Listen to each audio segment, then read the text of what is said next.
হজরত মুহাম্মদ সাল্লাল্লাহু আলাইহি ওয়াসাল্লামের মক্কার জীবন, পঞ্চম অধ্যায়। এতে থাকছে ইয়াসরিবে ইহুদি ও নাসারাদের অবস্থা। ইবনু কাছির রাহিমাহুল্লাহের মন্তব্য, রাসূলুল্লাহ সাল্লাল্লাহু আলাইহি ওয়াসাল্লামের মক্কার জীবন শৈশব থেকে নবুয়ত পর্যন্ত এবং রাসূলুল্লাহ সাল্লাল্লাহু আলাইহি ওয়াসাল্লামের পূর্বপুরুষ। ভিডিওটি শুরু করার আগে আপনি যদি আগের অধ্যায়গুলো মিস করে থাকেন তাহলে অবশ্যই দেখে নিন। আর এখন চলুন শুরু করা যাক। ইয়াসরিবে ইহুদি নাসারাদের অবস্থা। ইতিপূর্বে বলা হয়েছে যে ইয়াসরিবের অধিবাসী আউস ও খাওরাজগণ ইসমাইল পুত্র নাবেতের বংশধর ছিলেন, কিন্তু তারা পরে মূর্তি পূজারী হয়ে যায়। সিরিয়া ও ইরাকের পথে ব্যবসায়িক স্বার্থ এবং মিষ্ট পানি ও উর্বর অঞ্চল বিবেচনায় ইহুদিরা এখানে আগেই আগমন করে। তারা অত্যাচারী রাজা বুকতানছর কর্তৃক ক্যানোয়ান ফিলিস্তিন থেকে উত্থাত হওয়ার পরে ইয়াসরিবে এসে বসবাস শুরু করেছিল, এই উদ্দেশ্যে যে তারা বায়তুল মুকাদ্দাস হারিয়েছে। অতএব তারা এখন বায়তুল্লাহর নিকটবর্তী থাকবে এবং নিয়মিত হজ্জ ও উমরাহর মাধ্যমে পরকালীন পাথেয় হাসিল করবে। দ্বিতীয় উদ্দেশ্য ছিল এই যে আখেরি নবীর আবির্ভাব যেহেতু মক্কায় হবে এবং তার আবির্ভাবের সময় আসন্ন, অতএব তারা দ্রুত তার দিন কবুল করবে এবং তার নেতৃত্বে আবার বায়তুল মুকাদ্দাস দখল করবে। তবে তাদের ধারণা ছিল যে আখেরি নবী অবশ্যই তাদের নবী ইসহাকের বংশে হবেন, কিন্তু তা না হয় ইসমাইলের বংশে হওয়াতেই ঘটল যত বিপত্তি। মদিনায় ইহুদিদের আধিক্য ছিল এবং নাসারা ছিল খুবই কম। তাদের মূল অবস্থান ছিল মদিনা থেকে নাজরান এলাকায়, যা ছিল ৭৩টি পল্লী সমৃদ্ধ খ্রিস্টানদের একটি বিরাট নগরীর নাম। বর্তমানে সড়কপথে এটি মদিনা থেকে ১২০৫ কিলোমিটার দক্ষিণে ইয়ামন সীমান্তে অবস্থিত। ইহুদি ও নাসারাদের মধ্যে তাওরাত ইনজিলের কোনো শিক্ষা অবশিষ্ট ছিল না। তাদের ধর্ম ও সমাজনেতারা ভক্তদের কাছে রব এর আসন দখল করেছিল। ইহুদিরা ওজায়েরকে আল্লাহর বেটা বানিয়েছিল এবং নাসারারা মসিহ ঈসাকে একইভাবে বেটা দাবি করেছিল। তওবা ৯-৩০-৩১। বরং তারা মারিয়াম, ঈসা ও আল্লাহকে নিয়ে তিন উপাস্যের সমন্বয়ে তৃত্ববাদে বিশ্বাসী হয়ে পড়েছিল। মায়দাহ ৫-৭৩। তাদের পীর দরবেশরা ধর্মের নামে বাতিল পন্থায় মানুষের অর্থ সম্পদ লুণ্ঠন করত এবং তাদেরকে আল্লাহর পথ থেকে ফিরিয়ে রাখত। তওবা ৯-৩৪। আল্লাহ যা হারাম করেছেন তারা তা হারাম করত না। তওবা ৯-২৯। এক কথায় তাওরাত ইনজিলের বাহক হবার দাবিদার হলেও তারা ছিল পুরা স্বেচ্ছাচারী ও প্রবৃত্তি পূজারী দুনিয়াদার।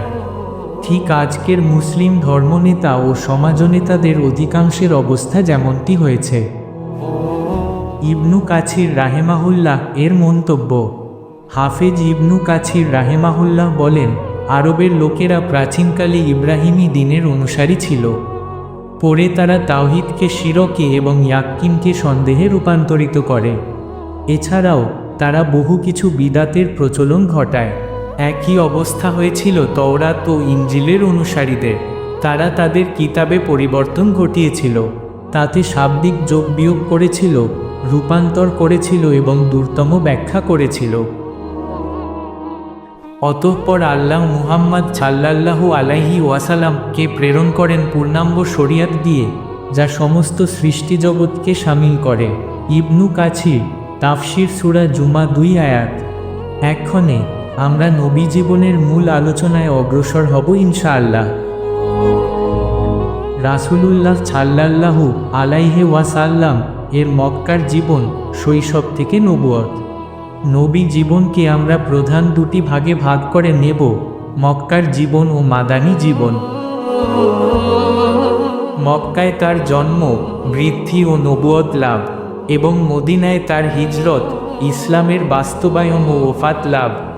আরবের মরুদুলাল শেষ নবী মুহাম্মদ সাল্লাল্লাহু আলাইহি ওয়াসাল্লাম হেজায়ের মক্কা নগরীতে জন্মগ্রহণ করেন এবং সেখানে জীবনের ৫৩টি বছর কাটান, যার মধ্যে ১৩ বছর ছিল নবুয়তি জীবন। অতঃপর তিনি মদিনায় হিজরত করেন এবং সেখানে জীবনের বাকি 10 বছর কাটান। অতঃপর সেখানেই 63 বছর বয়সে মৃত্যুবরণ করেন। এক্ষণে আমরা তার বংশ পরিচয় ও জীবন বৃত্তান্ত পেশ করব। পূর্বপুরুষ ইব্রাহিম আলাইহিস সালাম এর 2 পুত্র ছিলেন ইসমাইল ও ইসহাক।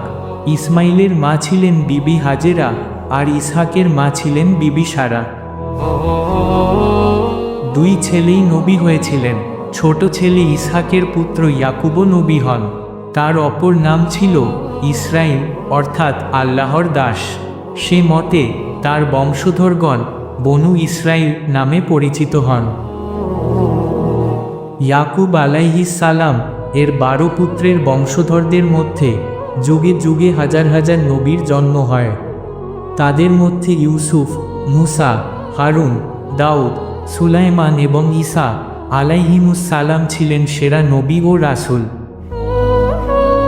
বলা চলে আদম আলাইহিস সালাম থেকে ইব্রাহিম আলাইহিস সালাম পর্যন্ত নূহ ও ইদ্রিস আলাইহিস সালাম সহ 8-9 জন নবী ব্যতীত বাকি 1,24,000 নবী রাসূলের প্রায় সবাই ছিলেন ইব্রাহিম আলাইহিস সালাম এর কনিষ্ঠ পুত্র ইসহাক আলাইহিস সালাম এর বংশধর, অর্থাৎ বনু ইসরাইল।